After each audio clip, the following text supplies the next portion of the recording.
There hasn't been a character like Lacrimosa that shook up a tier list in such a long time in any gacha game that I've played, and this is a good thing. Welcome back, it's Josh, and we're going over the newly updated tier list. I just made one when Hotori came out, but Lacrimosa has really shaken things up in a lot of ways. Even at A0, Lacrimosa brings a lot to the table and honestly brings a lot of the underrepresented characters up higher when we're looking at tier lists today. Do you need that precious annulith or extra resources to pull right now? Well, we've got the power up you need. Head to U7 Buy, your ultimate gaming hub for safe, fast, and cheap in-game top-ups as well as recharges. From Neverness to Everness to all your favorite titles, we've got you covered. Check the reviews for U7 Buy on Trustpilot. They have an enormously high rank. U7 Buy's Neverness to Everness direct top-up page lets you recharge instantly at a fraction of the cost elsewhere. If you take a look at the official in-store prices and compare them to what you can find on U7 Buy, you can find things at a much cheaper value,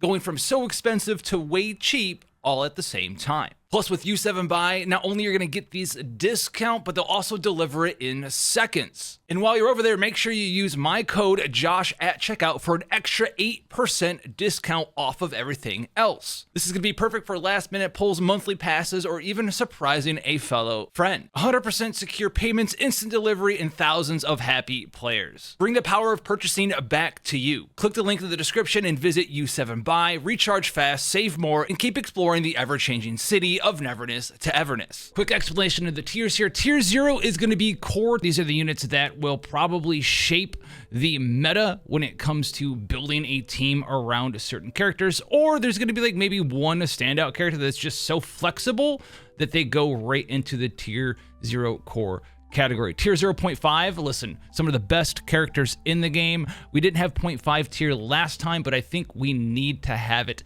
this time. These are going to be some of the best characters you can have in your setup, and you're going to do wonders with them. Tier 1 is still a fantastic character, but maybe just a little bit underutilized currently. Maybe they need a little bit more cooking. Maybe I'm underrepresenting them as well, but a lot of the times you're still going to have a solid character in the tier 1 category. Tier 2 is going to be someone who's usable, but honestly, if you just used someone from the higher categories, you'd have a better time. And tier 3 is going to be a category of characters that I really do not recommend for you. Let's talk about Lacrimosa real quick. Lacrimosa, what does she offer here? Why is she swapping things around so much?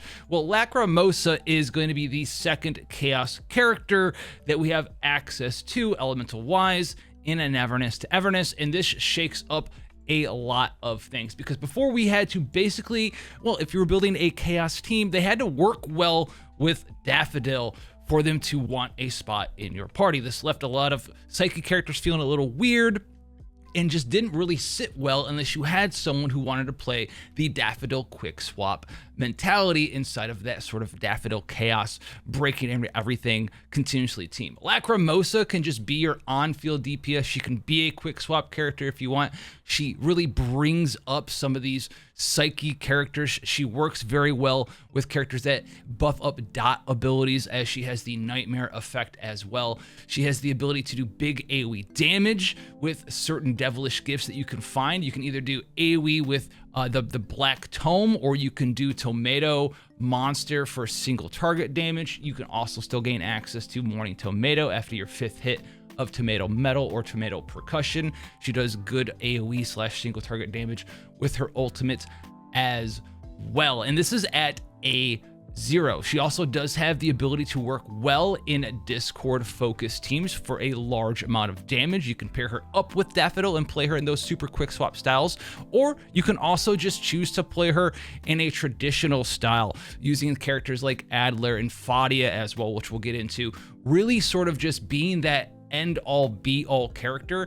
And we're gonna put her right into tier 0 core because of just how flexible she allows you to make teams around incantation and psyche characters. She doesn't really demand anything specific from you, and she also does crazy on-field carry damage. So she's just kind of an insane character all around. And on top of that, not only is she tier 0 even at A0, but if you get a duplicate for her and you choose to pick up the A6, the morning spell, this basically turns her into a chaos version of the main character Zero, where you're able to activate her 16-second cooldown skill, and you're going to be able to just swap into somebody and proc Nova or Scorch or Discord on demand. It just makes her have the main character's ability. So this character is just absolutely absurd at A0 and will forever, for this point in time, kind of just stand the test of time if you get one duplicate for her A6. If you're liking her a lot and you want her to be usable forever, pretty much, then slam her right into that tier 0 core category as well. And Hathori's going to end up right into tier 0 for the same reasons. She has the ability to copy things, different skills, allowing you to put up a lot of Blossom. She's the core member of Blossom focused teams right now because she offers that support, she offers big burst damage, and she offers the ability for you to duplicate very powerful skills from your other characters, whether you're using them for crowd control, whether you're using them to proc additional blossoms, whether you're using them with the main character to skill generate even more so, regardless of what sort of rotation you're going with. She does do a ton of things, and if you have her on your account, you're probably going to be using her in every blossom focused team for a long while. Hathori is here to stay,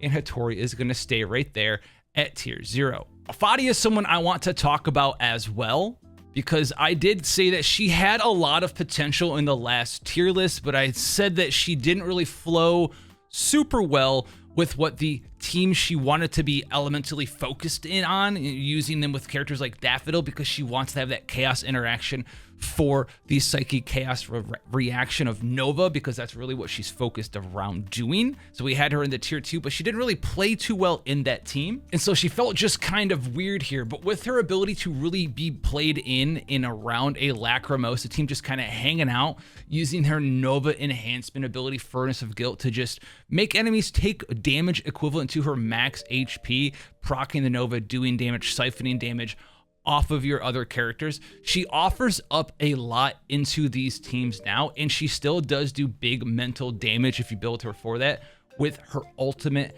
as well. So she definitely has a spot now in comparison to before. You don't have to worry about how she's very finicky and doesn't work super well with a Daffodil team. I don't think I'll put her up into tier 0.5 quite yet, because you basically have to be using her in that Lacrimosa team, and it's not necessarily the best thing for you to be doing. I could see her up in tier 0.5 though, if I wanted to be a cool YouTuber and be like, actually guys, she's kind of broken in there in a Nova focused team.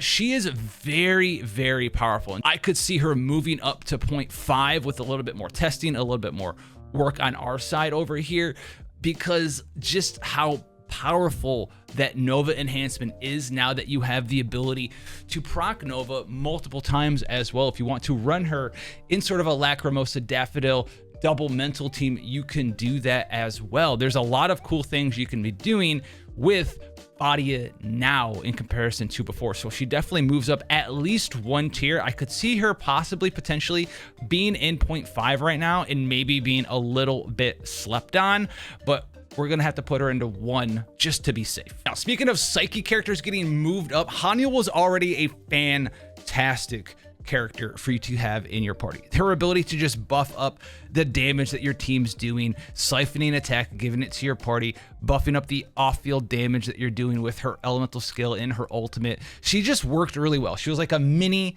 Sakiri that happened to be psyche element, and she was strong enough a lot of the times that you could just put her into parties, even if you weren't really utilizing her psyche element, especially if you were just starting the game. Now, with the advent of, you've heard it, Lacrimosa, she gets even better, because not only was Haniel good at doing what she was doing before, but the prevalence of her being a psyche, working well with Lacrimosa, and just being one of the characters you can just happily slam in there on your team, makes her at minimum a tier 0.5 character, in my opinion. There's another character who's top tier who works exceptionally well with her, but I have even better news out there for you free to play, by the way, players, because, well, as you get duplicates for your Haniel, her personal damage is going to, increase over time. She's not going to just be a support character for you. You start building her for damage, and she's going to be even more valuable in your team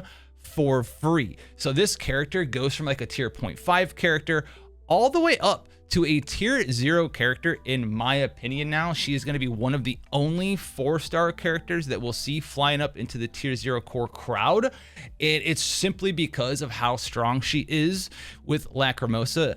If you have her duplications, if you don't have her like A5 A6, still tier 0.5. If you have her A5 A6, she's going to be up in the tier 0 core. I'm too lazy to put 2 versions of Haniel on the tier list, so we're just going to put everyone's base at the A0 mark. We'll leave her in 0.5, but if you have her duplicates, she is definitely tier 0. Now, speaking of duplications and not duplications, Chiz is someone who can cheese out the game for you pretty easily, especially if you're, having a hard time putting together your second team for something like the Tycoon Train. And I think we'll see her even get more uses in some of the Tycoon Train later levels, perhaps, as people are trying to, really put a lot of love into a single character.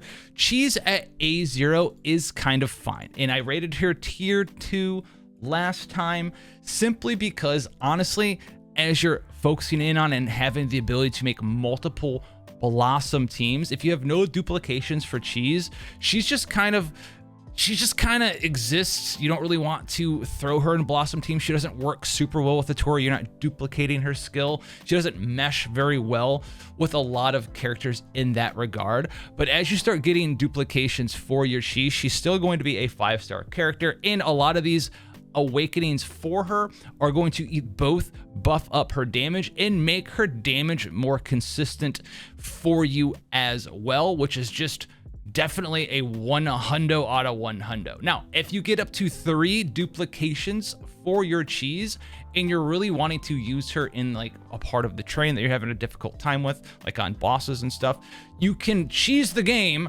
by picking that buff up that enhances the damage and stuff that a character does if they're the only person in your party. So you can get a couple duplications for Chiz, gear her out to the teeth, right? Max imprint her one day, max imprint her weapon as well, and do a bunch of damage that way.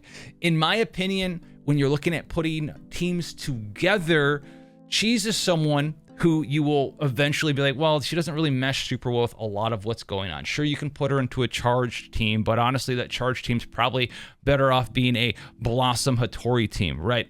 But if you're looking specifically for train and you have her at like A3 and above, you've been leveling your Tycoon level, for that instance specifically, I'd put her up in like at least a minimum 0.5 to tier 0, because you're kind of cheesing the game. You're giving her stats she really shouldn't have with the buffs that you can buy inside of the train to just giga buff a character's damage through the roof on individual floors by making them run the floor solo, and she can do that for you. And she's one of the only characters that you can really get away with that on right now, just because of how she works once you have those duplication imprints. Before that though, if you're just looking at general, oh man, we're building good teams today, what Chiz team am I making? You'll probably at the end of the day be like, yeah, I'm kind of just making a charge team with like Hathor and Hotori and Jinyuan and the main character. And there's just like a lot of the times you just don't want her there.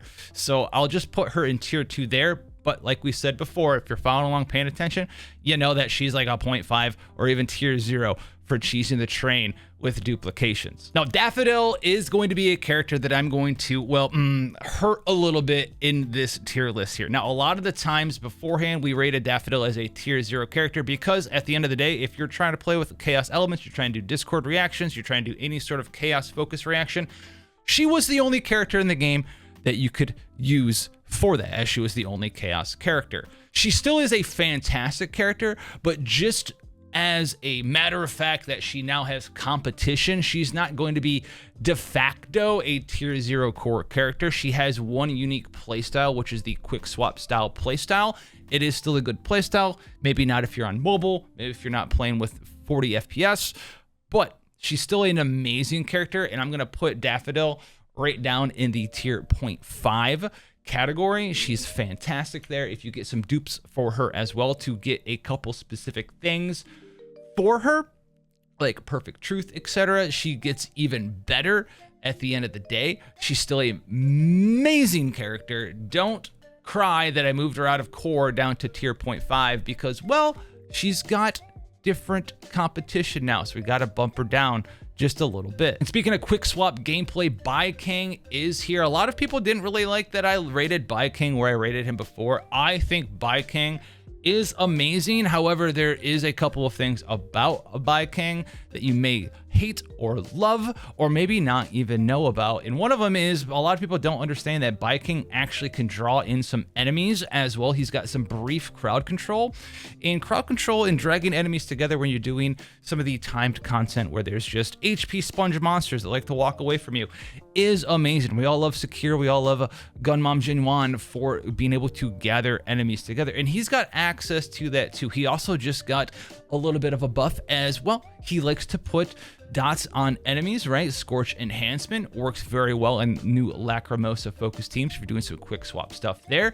And he still is, even though he's very hard to play in comparison to some of the other characters in the game, a fantastic character. I'm not going to rate him any higher than I did before. I think he stays exactly where we had him before. He's right there in 0.5 with Daffodil and Haniel right now, and he's an amazing character. He got even better as he's got a nice little teammate in the Lacrimosa. You can run something like Baicang, Lacrimosa, Sakiri, Haniel, Baicang, Lacrimosa, Sakiri, Fadia, and have a good time with him. He's got several awesome options, and so we're going to leave him right in 0.5. Now, we did just mention burns as well, and Sakiri, honestly, how can you go wrong with this character, right? We got crowd control, we got attack damage bonuses for our party, right? We have dot enhancements. Each dot increases in damage by each dot effect on him while in the scorched state. So Nightmare, Scorched, all of these different things. A very nice character that got even better. We had her in tier 0 before. Well, we're gonna have to leave her in tier 0 now as well. She was the character that I was hinting at, right? Maybe we'll have a tier 0 core character who's in the core category, even though they're really just like one of the most flexible characters in the game. That is Sakiri. And honestly, if you're making a dot focused team based around Scorch and Nightmare and stuff, she really is a core member in that setup. She's kind of like the Jinyuan or the Nanally for these Scorch debuff dot teams, as though Jinyuan and Nanally are for the Blossom team. So she got even better somehow than before. Someone who's really feeling the beats right now is Skia. Listen, Lakshana element, hopefully your time in the sun is coming soon once we get access to the new character Chaos, not the Chaos element, but the new character named Chaos, who's going to be a Lakshana element. Right now, I honestly can't recommend you using Wolfman Skia here. He's not like a bad character. He just doesn't really have a lot of places to go. There's not a lot of amazing interactions, right, with Lakshana and Psyche characters or Lakshana in Cosmos characters right now. They're never really like the core member of your party. You kind of just have them in there for the charged Esper cycle, and it's just kind of a fine thing, but he's going to be in tier 3, and joining him as well down in tier 3, my man Edgar, dude. Edgar, my boy, listen, all right, he's the only straight up healer in the game, but honestly, every difficult piece of content is just dodge it. Dodge it and do more damage. You're fighting the timer, and if you're starting to get one shot or two shot, someone like Edgar is not going to save you. So there's not really a whole lot of reason for you to be like, oh man, I love my man Edgar. And he's got to be right down there in tier 3 with Skia as well. The main character, Esper Zero, with her zero cycling abilities, either of them, the male or the female, they are the same in the book.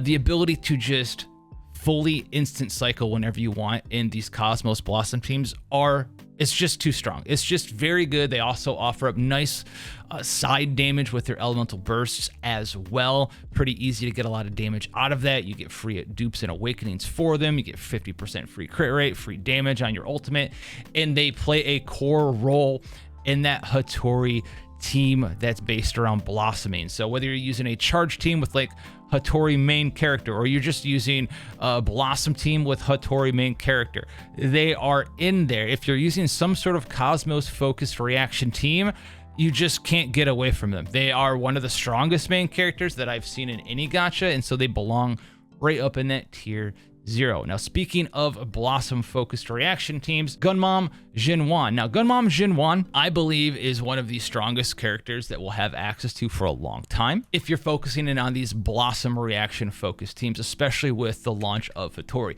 Before Hotori, it was interesting that you could get like 6 of the Vita buds out. You'd have to have the perfect rotation going on.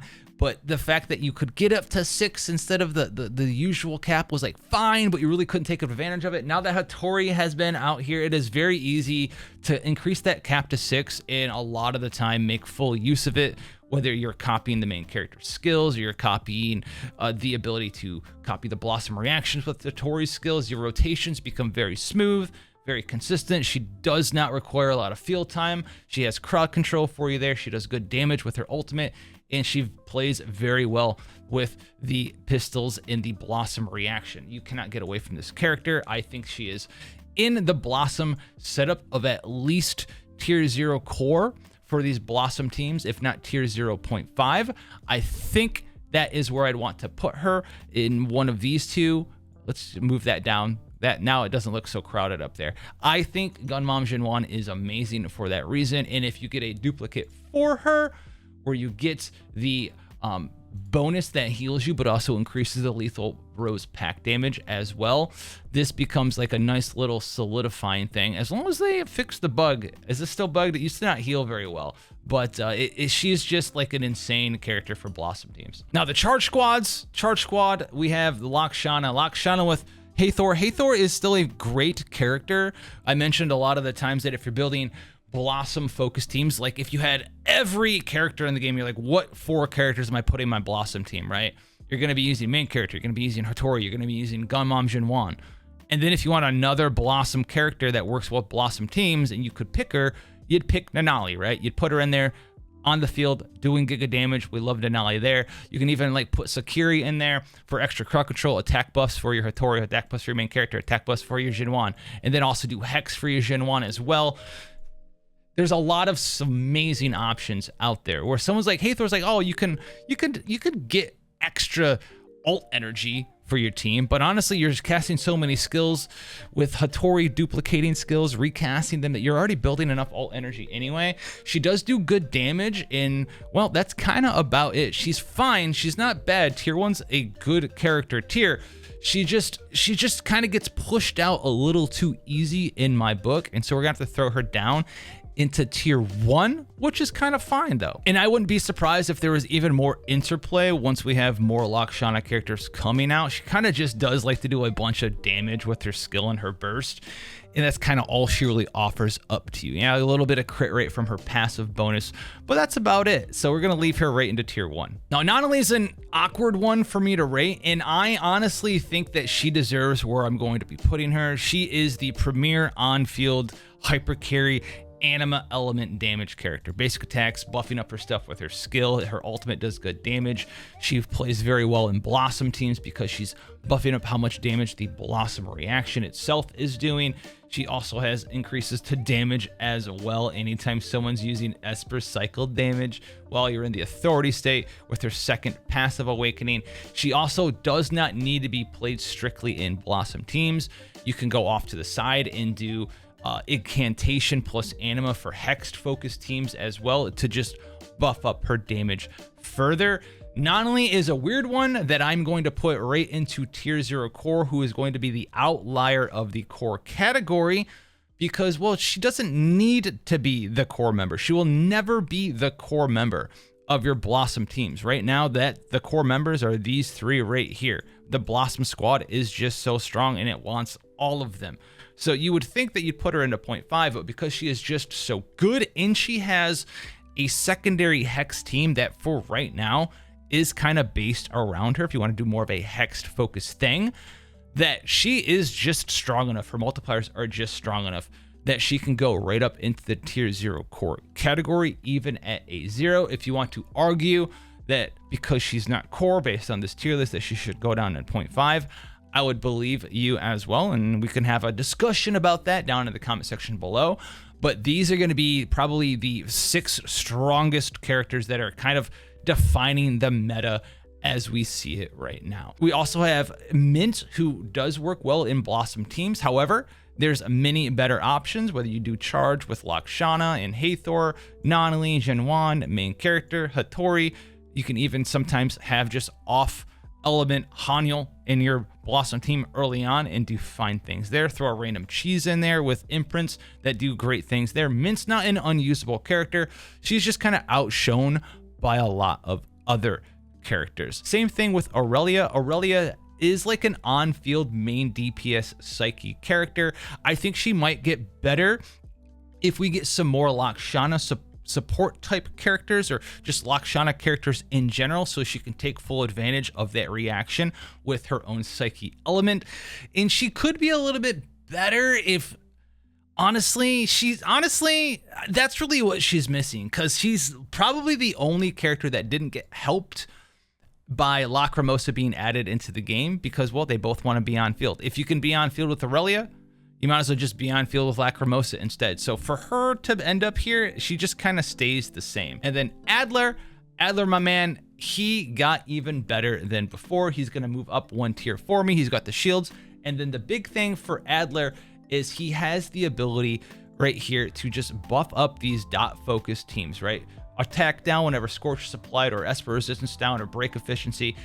You get all three of these very easily now, because you can build Adler in these teams with both Lacrimosa and Daffodil, or just Adler plus Sakiri plus Lacrimosa and just scorch the ever-living crap out of stuff, which is something we actually didn't talk about. My bad, guys, when we were talking about Lacrimosa. You don't have to have her focused in a Discord team.